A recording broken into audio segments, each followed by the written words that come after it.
اس لیے کہ کہیں یہ ایمان نہ لے آئے، یہ کہیں پھر نہ جائے اپنے دین سے۔ میرا باپ مجھے میرے گھر میں ہی رکھتا تھا اور مجھے ہر چیز مہیا کرواتا تھا جو ضرورت کی ہوتی تھی۔ اس نے میرا کام لگا دیا تھا کہ آتش کدے میں آگ جلانے کا کام میرا دے دیا تھا۔ میں آگ جلایا کرتا تھا اور کھیتوں کا کام کیا کرتا تھا، لیکن باپ میرا مجھے اپنے ساتھ ہی رکھتا تھا۔ کھیت پر جاتا تھا تو مجھے اپنے ساتھ لے جاتا تھا، آتش کدے میں جاتا تھا مجھے اپنے ساتھ لے جایا کرتا تھا۔ لیکن ایک دن کیا ہوا، ایک دن میرا باپ کسی ضروری کام سے باہر چلا گیا اور مجھ سے کہہ گیا، بیٹے تم آج کھیتوں پر چلے جانا اور اپنا کام کر کے سیدھے گھر چلے آنا۔ میں گیا، اکیلا گیا کھیتوں پر۔ حضرت سلمان فارسی بیان فرماتے ہیں، اکیلا گیا کھیتوں پر، باپ میرے ساتھ نہیں تھا، باپ کسی کام سے مصروف تھا۔ میں جا رہا تھا کھیتوں پر، راستے میں نے دیکھا عیسائیوں کا عبادت خانہ، عیسائیوں کو عبادت کرتے ہوئے دیکھا۔ تو میں نے عیسائیوں کو عبادت کرتے ہوئے دیکھا تو ان کی عبادت مجھے اچھی لگی۔ وہ بالکل الگ طریقے سے عبادت کر رہے تھے جو میری عبادت ہے، اور ان کی عبادت اس میں فرق بہت تھا، وہ الگ طریقے سے تھی۔ میں اس کو دیکھتے ہی مجھے اچھا لگنے لگا، میں وہاں پر دیکھنے لگا کھڑے ہو کر۔ پھر کیا ہوا، حضرت سلمان فارسی بیان فرماتے ہیں کہ میں شام تک وہیں رہا۔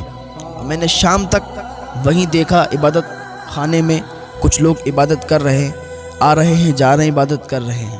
ادھر ان کا باپ بھی کام نپٹا کر گھر پہ آ گیا۔ جب بیٹے کو گھر پہ نہیں پایا، گھر پر بیٹا موجود نہیں، تو انہوں نے پھر اپنے کچھ لوگوں کو ڈھونڈنے کے لیے لگا دیا کہ ہے میرا بیٹا گم ہو گیا، میرا بیٹا کہاں چلا گیا۔ ان کو بڑا تکلیف ہوئی، انہوں نے کئی لوگوں کو ڈھونڈنے پر لگا دیا۔ لیکن سلمان فارسی فرماتے ہیں کہ میں پھر واپس چلا گیا گھر پہ۔ جیسے ہی گھر پہ پہنچا، میرے باپ نے مجھے آگے بڑھ کے سینے سے لگا لیا، بیٹا تو کہاں گیا تھا؟ میں تو تجھے بہت ڈھونڈوا رہا تھا، میں تو بہت پریشان ہو گیا تھا، مجھے تکلیف ہو رہی تھی، اور تو کہاں چلا گیا تھا؟ میرا دل دھڑک رہا تھا، میں بے چین ہو رہا تھا۔ بیٹا مجھ سے جدا مت ہوا کر، تو گھر سے مت جایا کر، تو کوئی کام کرنے کے لیے نہیں جائے گا بیٹے۔ سلمان فارسی کہتے ہیں، میں نے کہا ابا میں گیا تھا نا، راستے میں نے ایک عبادت خانہ دیکھا جو عیسائیوں کا عبادت خانہ تھا۔ اس عبادت خانے میں لوگ عبادت کر رہے تھے، عیسائی نماز پڑھ رہے تھے۔ وہ مجھے الگ طریقے کی نماز لگ رہی تھی، الگ طریقے کی عبادت لگ رہی تھی، مجھے بہت اچھا لگ رہا تھا۔ مجھے ایسا لگتا ہے کہ میرے دین سے بہتر ان کا دین ہے۔ اس کے باپ نے سمجھ لیا کہ لگ رہا ہے اس پر اثر پڑ گیا ہے۔ اس کا باپ کہنے لگا، بیٹا مجوسیت ہی سب سے اچھا دین ہے، اور مجوسیت سے کبھی مت پھرنا، اور ان کا دین بہتر نہیں ہے۔ لیکن سلمان فارسی کہتے ہیں، میں نے کہا بابا ان کا ہی دین مجھے بہتر لگا، میں نے ان کی نماز، ان کی عبادت بالکل الگ پائی، بابا مجھے مجوسی سے اچھا ان کا دین لگا۔ حضرت سلمان فارسی کو ان کے باپ نے بیڑیاں لگا دی، کہا یہ جو ہے بگڑ نہ جائے، تو گھر سے باہر نہ نکل پائے، بیڑیاں ڈال دی پیر میں، اور کہا سلمان اب گھر سے باہر جانے کی ضرورت نہیں ہے، تم بگڑنے لگے ہو، اور مجھے ڈر ہے کہیں تم عیسائیت کو قبول نہ کر لو، عیسائیت اپنا نہ لو، عیسائیت دھرم میں نہ چلے جاؤ، اسی لیے تمہارے پیروں میں بیڑیاں ڈال رہا ہوں۔ حضرت سلمان فارسی بیان فرماتے ہیں، میرے باپ نے میرے پیروں میں بیڑیاں ڈال دیں، بیڑیاں پڑ گئیں۔ لیکن میں اس عبادت خانے کے راہب سے ملا تھا، میں نے اس سے پوچھا تھا مجھے یہ بتاؤ تمہاری مین جگہ کہاں ہے؟ اس نے کہا تھا ملک شام میں۔ جب میرے باپ نے میرے پیروں میں بیڑیاں ڈالیں تو میں نے کسی ذریعے سے اس تک یہ خط پہنچایا کہ جب ملک شام کوئی قافلہ جائے تو مجھے ضرور بتانا، یا ملک شام سے کوئی قافلہ آئے تو مجھے ضرور بتانا۔ کچھ ہی دنوں میں ملک شام سے قافلہ آ گیا، اس نے مجھے خط پہنچایا کہ ملک شام سے قافلہ آیا ہے، وہ کچھ ہی دنوں میں جانے والا ہے، اگر جاؤ تو آ جانا۔ حضرت سلمان فارسی بیان فرماتے ہیں کہ جیسے ہی مجھے خط ملا، میں نے کسی طریقے سے اپنے پیروں کی بیڑیاں ہٹائیں اور چھپتے چھپتے وہاں سے نکلا، اپنے باپ کی قید سے باہر نکلا اور اس قافلے میں شریک ہو گیا۔ اس قافلے کے ساتھ چلتا رہا، ملک شام پہنچ گیا۔ جب ملک شام پہنچا تو وہاں ایک عبادت خانے میں پہنچا، ایک جگہ پہنچا، وہاں کے لوگوں سے میں نے پوچھا کہ یہاں سب سے بڑا راہب کون ہے، سب سے بڑا عیسائیت کو ماننے والا اور اس پر عمل کر کے چلنے والا کون ہے؟ تو لوگوں نے بتایا فلاں راہب ہے، فلاں جگہ چلے جائیں۔ میں اس جگہ کو تلاش کرتے کرتے اس جگہ پہنچا۔ واقعی جیسا لوگوں نے اس کے تعلق سے بتایا تھا وہ راہب ویسا ہی تھا۔ میں اس کی بارگاہ میں پہنچا، میں نے کہا مجھے عیسائیت قبول کرنا ہے اور مجھے اپنے دین کے بارے میں بتاؤ، میں آپ کے پاس رہنا چاہتا ہوں، آپ کی خدمت کرنا چاہتا ہوں، مجھے اپنے دین کے بارے میں آپ بتاتے رہنا، میں آپ کی خدمت میں لگا رہوں گا۔ راہب نے کہا اچھی بات ہے، تم یہاں رہو اور خدمت کرو اور میں تمہیں عیسائیت کے بارے میں بتاتا رہوں گا، میں تمہیں نصرانیت کے بارے میں بتاتا رہوں گا۔ حضرت سلمان فارسی بیان فرماتے ہیں کہ میں وہاں رہنے لگا، لیکن وہ راہب پھر مجھے اچھا نہیں لگا، اس لیے وہ لوگوں سے مال اکٹھا کر لیتا تھا، جو صدقہ وغیرہ خیرات آتی تھی وہ اکٹھا کر لیتا تھا، بجائے غریبوں میں تقسیم کرنے کے وہ اپنا مال جمع کرتا تھا، وہ الگ چھپا کے رکھ دیا کرتا تھا، غریبوں کے حق کو ان تک نہیں پہنچاتا تھا، غریبوں میں تقسیم نہیں کیا کرتا تھا۔ تو اسی وجہ سے وہ مجھے اچھا نہیں لگتا تھا، لوگ اسے بہت بڑا سمجھتے تھے، لوگوں کو اس کی حقیقت نہیں معلوم تھی۔ جب وہ مر گیا، لوگ آئے اس کو دفن کرنے کے لیے، تو میں نے کہا کہ تم لوگ اس کو بہت بڑا سمجھتے ہو، لیکن یہ بہت بیکار انسان ہے، بہت خراب انسان ہے، لوگوں کو لوٹنے والا انسان ہے، غریبوں کا حق مارنے والا انسان ہے۔ لوگوں نے کہا تم کیا کہہ رہے ہو؟ کہا میں سچ کہہ رہا ہوں، اگر جاننا چاہتے ہو تو میرے ساتھ آ جاؤ۔ حضرت سلمان فارسی بیان فرماتے میں ان کو لے کے گیا اس جگہ پر جہاں اس نے سونے کو چھپا رکھا تھا، گھڑوں میں سونا بھر کے رکھا تھا۔ لوگوں نے جیسے ہی دیکھا کہ بہت سارے گھڑے، بہت سارا سونا رکھا ہوا ہے، بہت سارا مال و دولت ہے، تو لوگ یہ سمجھ گئے کہ واقعی یہ بہت برا انسان تھا۔ لوگوں نے پھر اسے سولی پر چڑھا دیا، پتھر مار مار کے اس کا جسم چھلنی کر دیا، اور وہ جو مال و دولت تھا وہ غریبوں میں تقسیم کروا دیا۔ اب وہاں پر دوسرے راہب کو رکھا گیا، اس عبادت خانے میں دوسرا راہب آ گیا، وہ واقعی بہت اچھا تھا۔ جب وہ مر گیا، جب اس کا انتقال ہو گیا، تو حضرت سلمان فارسی بیان فرماتے میں نے اس سے پوچھا کہ اب میں کس کے پاس جاؤں؟ اس کا انتقال ہونے سے پہلے سلمان فارسی نے پوچھا اب میں کس کے پاس جاؤں، کہاں جاؤں؟ جو بہت اچھا راہب ہو، جو واقعی نیک ہو، جو واقعی لوگوں کا حق مارنے والا نہ ہو۔ اس راہب نے مجھے ایک جگہ کا پتہ دیا اور کہا وہاں چلے جاؤ، میری نظر میں اس سے بہتر کوئی راہب نہیں ہے۔ میں وہاں سے روانہ ہوا اور اس جگہ پہنچا جہاں اس راہب نے مجھے بتایا تھا۔ اس راہب کے پاس جیسے ہی پہنچا نا، تو واقعی وہ مجھے ویسا ہی ملا جیسا اس نے بتایا تھا۔ اس کی خدمت میں لگ گیا، اس سے نصرانیت کے بارے میں پوچھتا تھا، وہ مجھے بتاتا تھا، ایک ایک بات مجھے بتاتا تھا، میں اس کی خدمت میں لگا رہتا تھا۔ ایک دن آیا کہ اس کا بھی انتقال ہونے والا تھا۔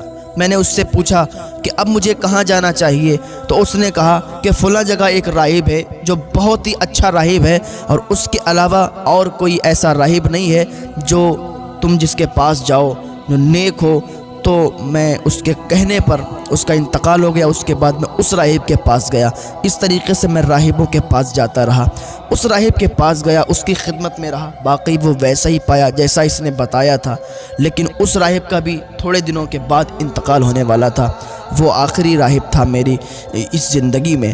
تو میں نے اس راہب سے پوچھا کہ حضور مجھے اب بتائیے کہ اب مجھے کہاں جانا چاہیے۔ اس راہب نے کہا اس دنیا میں اب میری نظروں میں کوئی ایسا راہب نہیں ہے جس کے پاس تم جاؤ، جس کے پاس تم جا کے رہو، جس کی تم خدمت کرو، لیکن ہاں اب تم کسی راہب کے پاس مت جاؤ، اب تم وقت دیکھو، اب تم ٹائم دیکھو، وہ دن آنے والا ہے، وہ گھڑی آنے والی ہے کہ مدینے میں ایک بچہ پیدا ہوگا، وہ بچہ آنے والا ہے، وہ دن قریب آ رہا ہے۔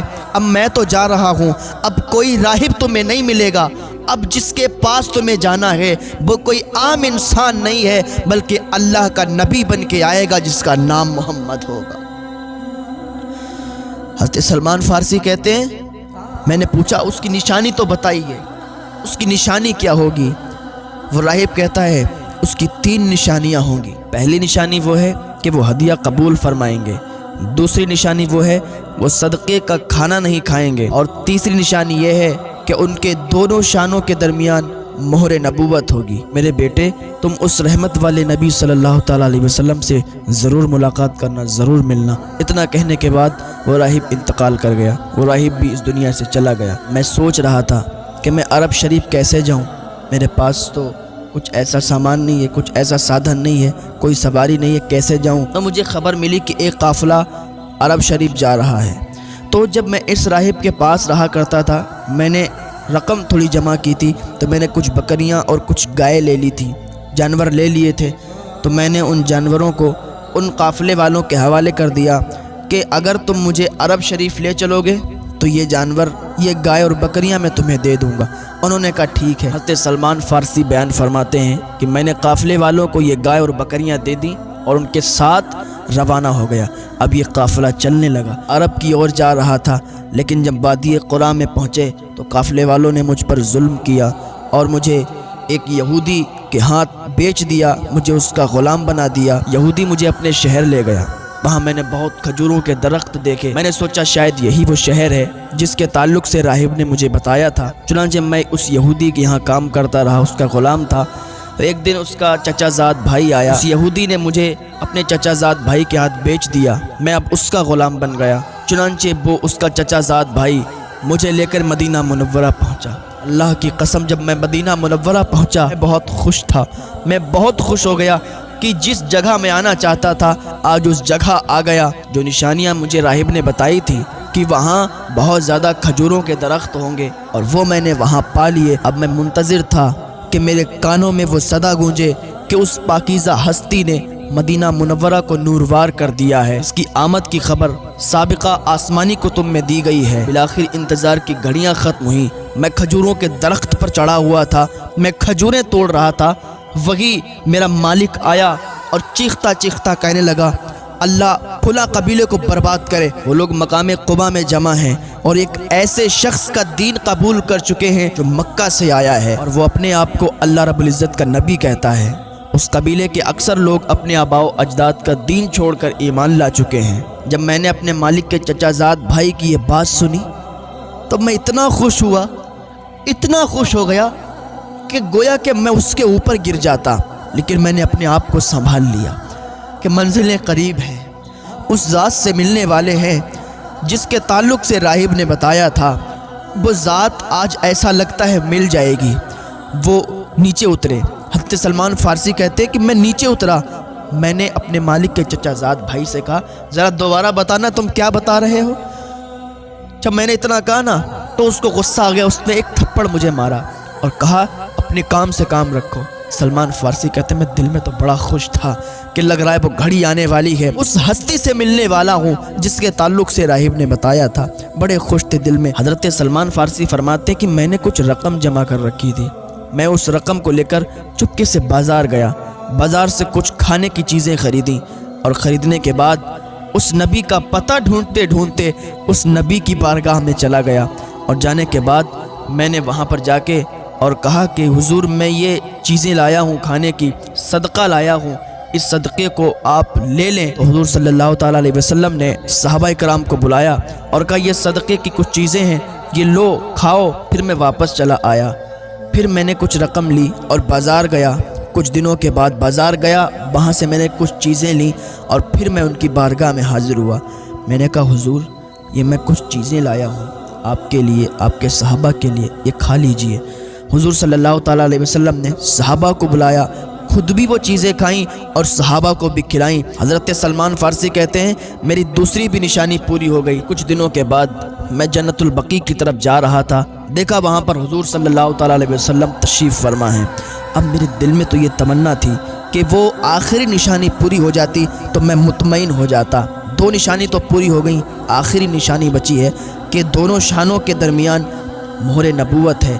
آپ صلی اللہ علیہ وسلم دو چادریں اوڑھے تھے۔ حضرت سلمان فارسی بیان کرتے ہیں کہ میں حضور صلی اللہ تعالیٰ علیہ وسلم کے قریب گیا اور میں یہ سوچ رہا تھا کہ کاش کوئی ایسی ہوا کا جھونکا آ جائے کہ حضور کی چادریں اڑ جائیں اور جو مہر نبوت دونوں شانوں کے درمیان ہے اس کو میں دیکھ لوں، چوم لوں، حضور کے قدموں پہ گر کے کلمہ پڑھ کے مسلمان ہو جاؤں، کیونکہ آخری یہ نشانی بچی تھی، اس کے بعد وہ پوری نشانیاں پوری ہو جاتی۔ حضور نے ان کے دل کا حال جان لیا، دونوں چادروں کو پھینک دیا، سلمان دیکھ لے تو آخری نشانی پوری کرنے کے لیے آیا ہے، وہ آخری نشانی پوری کر لے۔ حضرت سلمان فارسی نے دیکھا دونوں شانوں کے درمیان مہر نبوت تھی۔ سلمان فارسی نے جیسے ہی مہر نبوت کو دیکھا آگے بڑھے، مہر نبوت کو چومنے لگے، چپٹ گئے، چومنے لگے۔ سرکار صلی اللہ تعالیٰ علیہ وسلم نے فرمایا سلمان بس کرو۔ سلمان فارسی قدموں پہ گر گئے، یا رسول اللہ کلمہ پڑھا کے مسلمان کر لیجئے، یا رسول اللہ کلمہ پڑھا کے مسلمان کر لیجئے۔ بڑا انتظار دیکھا یا رسول اللہ،